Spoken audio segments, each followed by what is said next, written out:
Bonjour à tous, aujourd'hui on va répondre à la question de Guillaume. Quelle personnalité décédée souhaiteriez-vous voir revenir?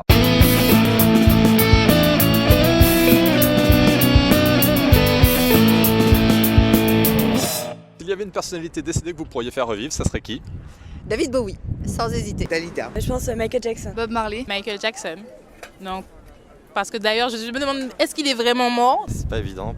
Janis Joplin. Cette fois-ci, vous avez été un petit peu moins nombreux à répondre au sondage, mais j'ai quand même eu 463 réponses. Une majorité d'entre vous a souhaité faire revivre des chanteurs, et par contre, il y a une autre catégorie qui n'a pas tout à fait tenu ses promesses, et comme d'habitude, ce sont les hommes politiques. Dans les réponses un petit peu utopiques, j'ai eu François qui souhaitait faire revivre la maman de Bambi, et Camilla qui voulait faire revenir Darth Vader pour qu'il puisse rééquilibrer la force. Et Camilla, tu connais l'unité de mesure de la force obscure? Ben, c'est le Kylo Ren. C'était un sondage un petit peu éparse, comme j'avais déjà fait avec les films, mais on a quand même quelques personnes qui ont pu se détacher du lot. Jimi Hendrix arrive en 5e position du classement avec 4 de vos votes. Ça veut dire que vous êtes quand même 4 à vouloir faire revenir un gros toxico. Et ça, c'est une belle mentalité. À la 4e place, il y a Coluche, qui a été cité par 5 d'entre vous. Alors ça non plus, je ne suis pas sûr que ce soit un choix très judicieux, parce que c'est quand même le mec qui a créé les enfoirés. Non mais ça va pas, tu peux pas insulter Coluche après tout ce qu'il a fait pour les gens.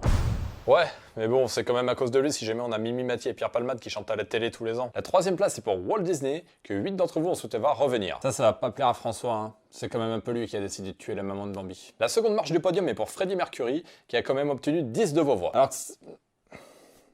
je peux pas, je suis désolé, je ne peux pas dire du mal de Freddie Mercury. Et enfin, le numéro 1, Michael Jackson, avec 12 de vos votes. Le plus grand pédophile de tous les temps en numéro 1. Bravo à tous. C'est donc la fin de ce nouveau sondage existentiel. S'il vous a plu, bien sûr, n'hésitez pas à le partager sur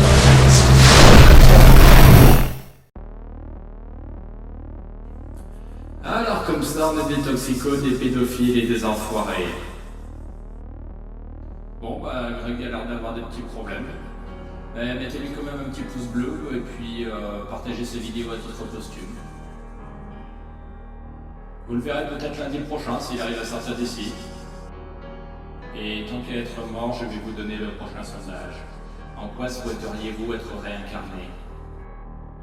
N'oubliez pas de mettre votre réponse dans les commentaires et surtout à laisser des nouvelles idées pour les prochains sondages.